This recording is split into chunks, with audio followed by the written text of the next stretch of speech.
أحلى صباح لكل مشاهدي أحلى صباح على العراقية الثانية. نحن مشاهدينا اليوم في ولاية قبلي من الجنوب التونسي، وتحديدا في منطقة الدبابشة. هذه المنطقة التي تكسوها الكثبان الرملية من كل الجوانب، وقد هاجرها أهلها منذ مئات السنين. تعرفون أكثر عن سر منطقة الدبابشة في التقرير التالي، تابعونا.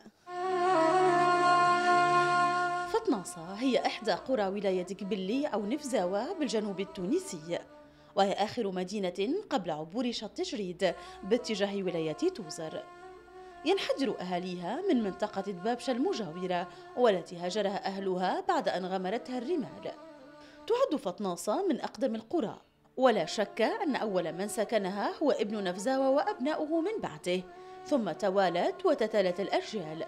وقد كان أهلها يميلون إلى الهجرة، ومن هاجر منهم حمل معه الحنين وأطلق هذا الاسم على العديد من القرى في قطر تونس وخارجها. فنجد فطناصة بالجزائر والمغرب الأقصى، وذلك أمر طبيعي ومعهود لدى سكان هذه القرية. فكلما تكاثروا أو أصابتهم كارثة طبيعية أو غزو يلجؤون للهجرة، كما يفعل المعاصرون للعمل والتعلم. ولعل أهم ما يميز فطناصة عن غيرها من القرى قصة الوباء أو السخط الرباني الذي أصابها. فقد سكنها في وقت ما فصيلان متباينان هما الطوال والكحيلة، وكان الفصيلان متعايشان في رغيد العيش، كيف لا وعين تاورغا تدر الحياة، إلى أن وقع بينهما خلاف على الماء رغم كثرته، فابتلاهما الله بالجفاف في مرحلة أولى، ما زاد في حدة الخلاف.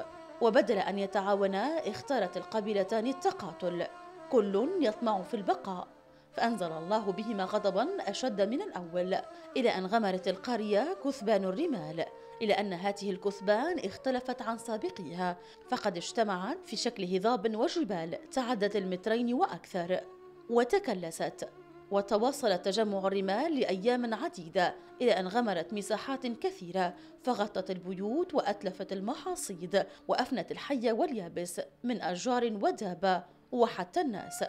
كل ذلك في منتصف القرن العشرين، ولا يزال آثار الكثبان المتكلسة قائما إلى اليوم، ليظل شاهدا على عظمة الإله، والذي أتاهم من حيث لم يحتسبوا، وأفناهم بالوباء على دفعتين، فلم يبق منهم عدا 4 ليخبروا الخلف. وفي هذا قال ابن المنطقة الشاعر محمد الهادي الفطناصي: هبت علينا رياح سموم دبور فلم تبق من باقية، مزمجرة كعنيد مريد مدمرة صرصر عاتية. لقد جف ضرع وأجدب ربع وفاضت ينابيعنا الجارية، وأدواحنا الوارفات الظلال كأعجاز نخل ترى خاوية، وتحرقنا لفحات الهجير وتصلي الجسوم لظى حامية. انتصار الشلي لبرنامج أحلى صباح العراقية الثانية من منطقة فطناصة بالجنوب التونسي.